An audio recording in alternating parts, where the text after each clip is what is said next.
जय हिंद दोस्तों, आपका यूट्यूब चैनल पर स्वागत है। MKY हिंदी शॉर्टहैंड पर डिक्टेशन शुरू होगी 5 सेकेंड बाद।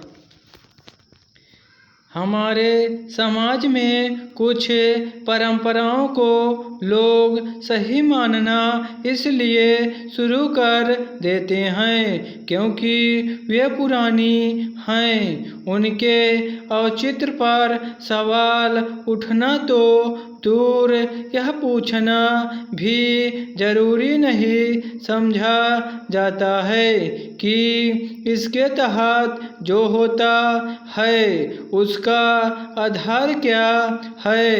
विवाह और दूसरे शुभ अवसरों से जुड़ी कई मान्यताओं को इस श्रेणी में देखा जा सकता है। आज भी समाज के कुछ हिस्सों में यह धारणा दिखाई देती है कि पति को खो चुकी स्त्री शुभ अवसरों से दूरी बनाए रखे, उसकी उपस्थिति तक को अपशकुन की दृष्टि से देखा जाता है। सवाल केवल एक रस्म का नहीं है, यह सवाल यह है कि क्या पति की मृत्यु के बाद एक स्त्री सामाजिक रूप से शुभ नहीं रह जाती। अगर ऐसा है तो फिर उस स्त्री के जीवन भर के संघर्ष का मूल्यांकन किस आधार पर होगा। वह माँ जिसने अपने बच्चों को अकेले बड़ा किया और पति की अनुपस्थिति में घर और बाहर दोनों मोर्चे संभाले, उसने अपनी इच्छाओं को पीछे रखकर बच्चों की पढ़ाई, नौकरी, विवाह और भविष्य के लिए जीवन खपा दिया।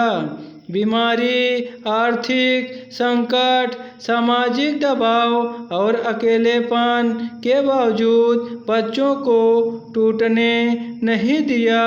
क्या वह स्त्री केवल इसलिए अशुभ हो गई कि उसका पति अब इस दुनिया में नहीं है। यहाँ हमारी सामाजिक मानसिकता का एक गहरा विरोधाभास सामने आता है। पति जीवित है तो वह सुहागन और शुभ है। पति की मृत्यु के बाद वही स्त्री अचानक ऐसी श्रेणी में रख दी जाती है जहां उसे कुछ लोग शुभ अवसरों के लिए अनुपयुक्त मानते हैं।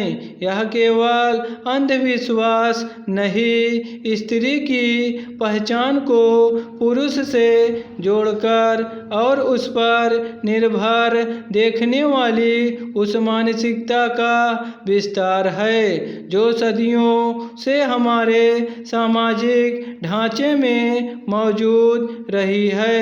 विडंबना यह भी है कि जिस स्त्री को पति की मृत्यु के बाद सबसे अधिक सहारे की आवश्यकता होती है, उसी समय समाज उसके चारों ओर कई आदर्श दीवारें खड़ी कर देता है।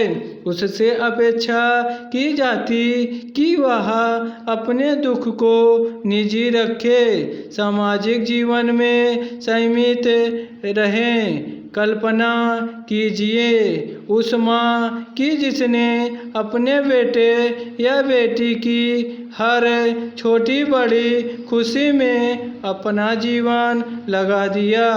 उसके बचपन से युवावस्था तक हर पड़ाव देखा और जब वहीं बच्चा विवाह के मंडप तक पहुंचता है तब माँ को यह एहसास कराया जाता है कि वह कुछ रस्मों का हिस्सा बनने के योग्य नहीं है। वह माँ क्या महसूस करती होगी, शायद वह कुछ कहे भी नहीं, क्योंकि हमारे समाज ने महिलाओं को दर्द सहना तो सिखाया है, लेकिन अपने दर्द पर सवाल उठाना नहीं, और यही चुप्पी इन परंपराओं को जीवित रखती है।